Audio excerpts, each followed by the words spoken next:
김대중 전 대통령의 과거를 아는 사람들이 많지 않습니다. 역사 교과서에서 긍정적인 부분만 보여주며 아무것도 모르는 아이들에게 김대중을 선한 존재로만 생각하게 만들고 있습니다. 저는 확실하게 말할 수 있는 것은 만일 김대중이 1971년 대통령이 되었다면 지금의 부강한 대한민국은 없었으며 아직도 가난하고 헐벗은 대한민국이 유지됐다고 생각합니다. 그래서 과거 김대중의 수치스러운 역사를 말해보도록 하겠습니다. 우선 김대중은 경부고속도로 건설에 반대했습니다. 그 당시 야당이었던 신민당 지도부였던 김영삼, 김대중 두 전직 대통령은 경부고속도로 건설 현장을 찾아가 굴삭기 앞에 드러누워 반대 시위를 했었습니다. 이런 자가 1971년에 대통령이 되었다면 전국에 있는 고속도로와 산업화, 철강공업, 비철금속공업, 기계공업, 석유화학공업, 전자공업 등 이러한 산업은 절대 존재하지 않았으며 한강의 기적도 절대로 없었을 것입니다. 김대중의 과거 1971년 신민당 후보 시절 발언을 보겠습니다. 건설이라는 것은 국민 전체가 잘 살기 위한 것이요. 나라의 경제 혜택이 마치 우산 살펴지듯이 모든 국민에게 고르게 퍼져나갈 때 그 경제 건설은 잘 된단 말이요.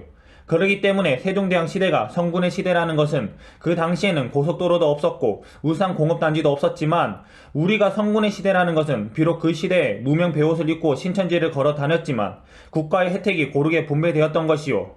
정말 말 같지도 않은 헛소리입니다. 조선 왕정 국가로 돌아가자는 말인가요?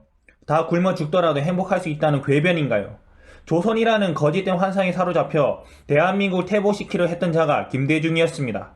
김대중이 만일 당선이 되었더라면 경부고속도로는 물론 각 집마다 있는 자동차도 없었으며 대중교통도 당연히 없었을 것이며 2019년 현재까지 사는 곳은 아파트가 아닌 초가집이며 입는 옷도 무명 베옷을 입고 다녔을 것입니다. 이런 나라를 국민 여러분은 원하십니까? 원하는 사람은 당연히 없을 것입니다. 그런데 이런 공산사회를 꿈꿔오고 행동으로 실행하려던 자가 바로 김대중입니다. 당시 야당이었던 신민당은 공화당 박정희 대통령 정책과는 180도 다른 발전 방식을 들고 나왔습니다. 내용을 들여다보면 발전 방식이라고 말하기에 참으로 부끄럽습니다. 각 당 슬로건부터 다릅니다. 1967년 대선에서 박정희 후보와 신민당의 윤보선 후보가 1963년 선거에 이어 재격돌했습니다. 공화당의 슬로건은 여러분의 명랑한 생활과 보다 편리한 살림을 위해 민주공화당 황소처럼 힘차게 일하겠습니다 였고 신민당은 비니비니 근대화냐 썩은 정치 바로잡자를 내세웠습니다. 2019년 현재 되돌아보면 신민당의 슬로건은 현 더불어민주당 정책과 일맥상통하며 앞을 전혀 보지 못하고 나라를 퇴보시키는 슬로건이었습니다.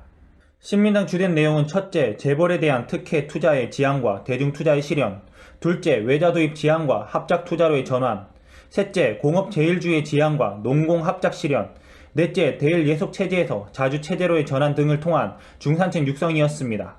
이 모든 내용들은 대한민국을 정체 또는 퇴보시키는 내용들 뿐입니다. 기업이 없었다면 현 대한민국이 없었으며 산업화는 물 건너갔습니다. 관료가 나라를 역동성 있게 발전시키지 못합니다. 오로지 기업가들만이 나라를 활력있게 발전시켜 나갑니다. 1960년대 살아보신 분들은 아시겠지만 그 당시 찢어지게 가난했으며 북한보다 못 살았던 나라인데 해외로부터 자본과 기술을 가지고 오지 않는다면 어떻게 산업화를 이룰 수 있겠습니까? 많은 국민들이 풍요롭고 중산층을 육성하려면 공업이 필수적이며 농사만 짓고 산다면 평생 나라 발전은 꿈도 못 꿉니다. 굳이 체험해보고 싶으시다면 집 앞이나 어딘가에 밭을 구입해서 농사 지어보세요. 평생 농사 지으면서 먹고 살고 결혼해서 자녀들을 학원 보내고 교육시키고 먹여 살릴 수 있을지 경험해보시고 객관적으로 생각해보세요. 그러면 순식간에 생각이 바로 바뀔 거며 농사로는 넉넉하게 먹고 살기 힘들다라는 확신을 가지게 될 것입니다. 1971년에 신민당 후보는 김대중이었습니다. 김대중은 1950년대를 암흑의 전제시대, 1960년대를 개발을 빙자한 독재시대로 규정하고 1970년대를 희망에 찬 대중의 시대라고 선언했습니다. 그 당시 김대중이 당선됐으면 이 나라가 어떻게 됐을지 안 봐도 비디오입니다. 그리고 그는 대중경제 실현과 농업혁명 추진, 부유세 신설, 예비군 완전 폐지, 남북한 기자 교환, 서신 교류, 체육인 왕래, 미일 중소 4대국의 전쟁 억제 보장 등 박정희 패러다임과 정반대 정책을 들고 나와 박정희 후보를 공격했습니다. 농업혁명은 박정희 대통령이 새마을운동으로 성공적으로 이루어졌으며 김대중 후보의 성향과 정책 방향의 농업혁명은 절대로 이루어질 수 없습니다. 왜냐? 결과의 평등을 추구하는 김대중은 새마을운동처럼 성공을 가져올 수 없었기 때문입니다. 새마을운동은 농업혁명과 동시에 기회평등과 열심히 수고한 만큼 보상을 주면서 노동우욕을 불러일으켰습니다. 하지만 김대중은 그런 사람이 아니었으며 후보 공약만 보더라도 당선 후 포퓰리즘 정책을 펼쳐 국민들을 혼란스럽고 어려운 상황에 빠뜨렸을 것입니다. 북한 무장공비가 1968년 청와대 습격 사건이 있었으며 울진 삼청 무장공비 사건으로 120명이 쳐들어왔습니다. 그리하 250만 예비군이 창설됩니다. 이러한 절체절명의 상황에서 김대중은 예비군 완전 폐지를 들고 나온다는 건 정신이 나간 짓이었습니다. 소련 중공이 버젓이 살아있고 냉전 상황, 남북한 긴장 상황 속에서 남북 교류를 하자는 건 현실 파악을 못하는 사람이든지 아니면 북한 간첩이든지 둘 중에 하나입니다.